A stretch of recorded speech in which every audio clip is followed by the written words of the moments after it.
us, we all strive for, self-respect.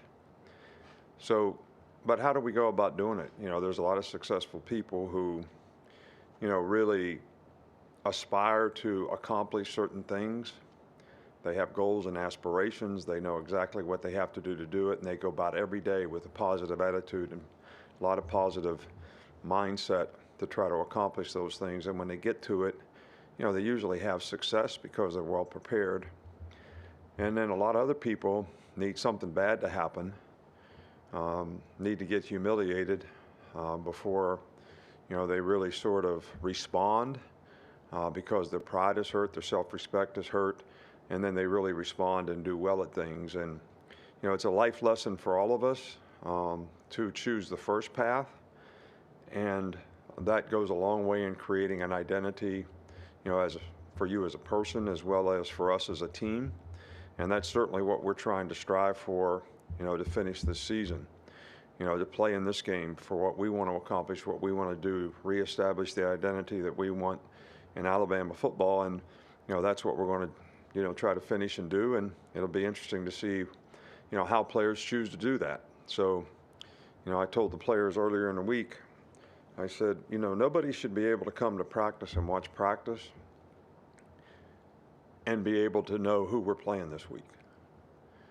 If you're really motivated to do things the right way and you want to go play well, regardless, then nobody would be able to come here and know that who we're playing, because it's how you go about your work, it's what you do, and I think that's the culture that we're trying to create and what we're trying to get our players to understand and try to do. So, and they, I think a lot of them do it well.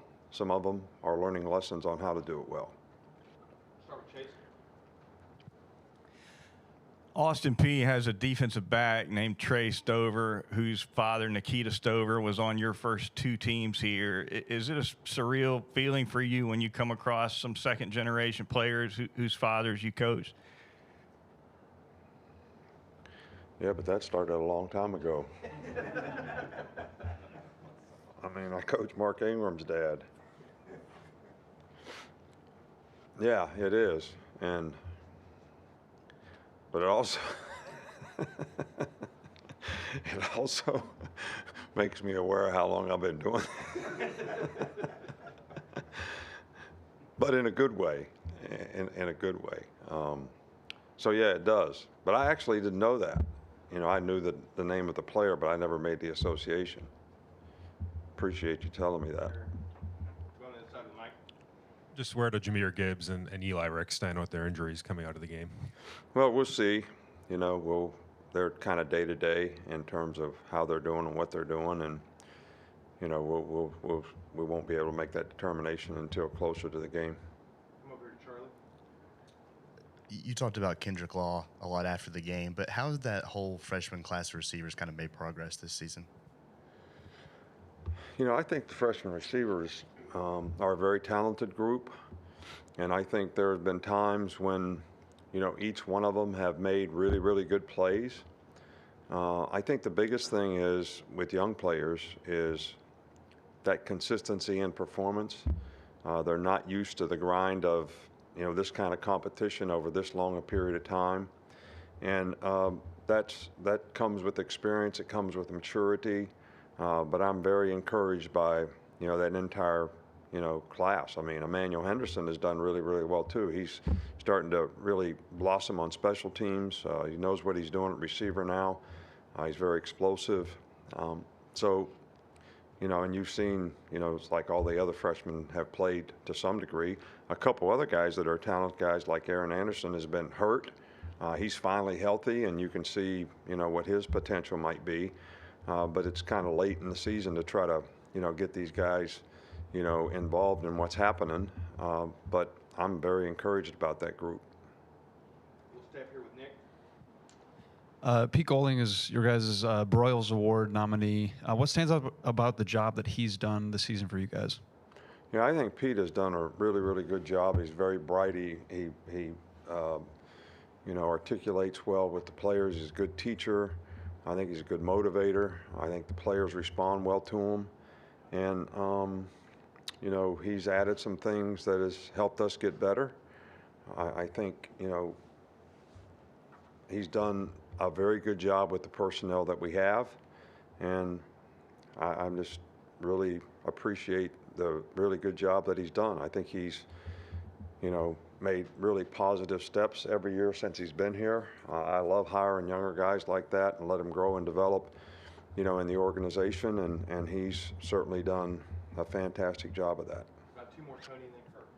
You've mentioned some of the young players making kind of more blue collar plays, or some of the unheralded guys kind of making some of those blue collar plays. Is there a metric that you use to keep track of that, or how do you go about evaluating the plays that kind of just don't show up on the stat book?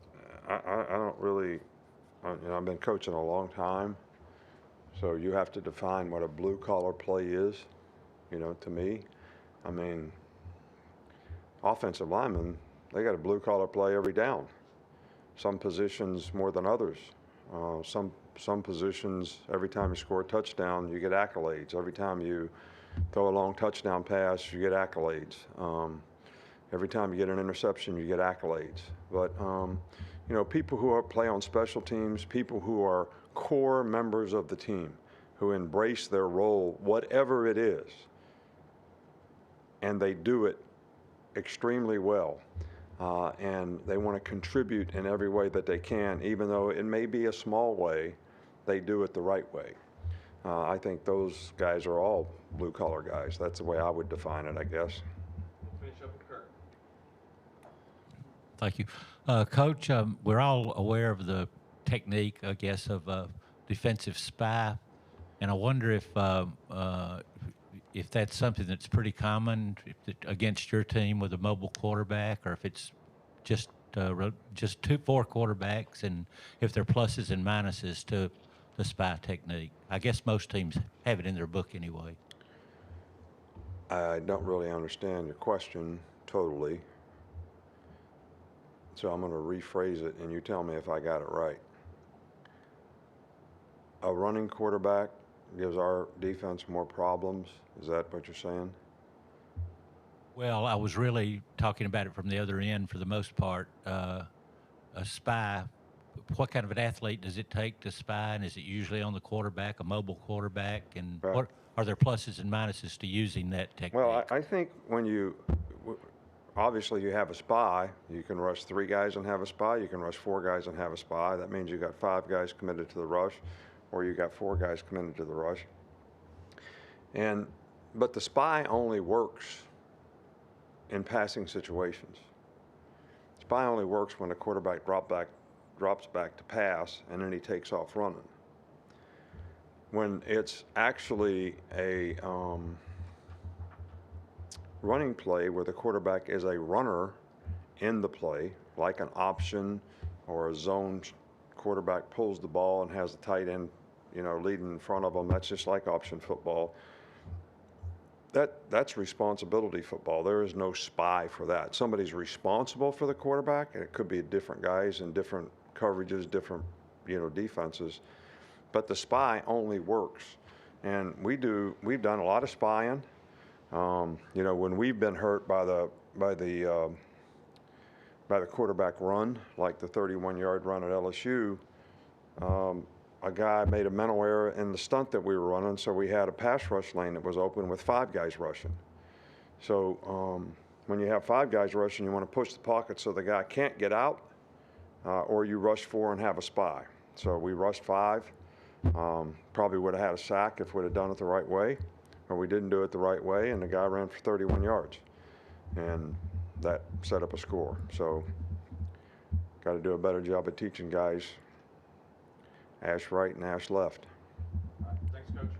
All right, thank you.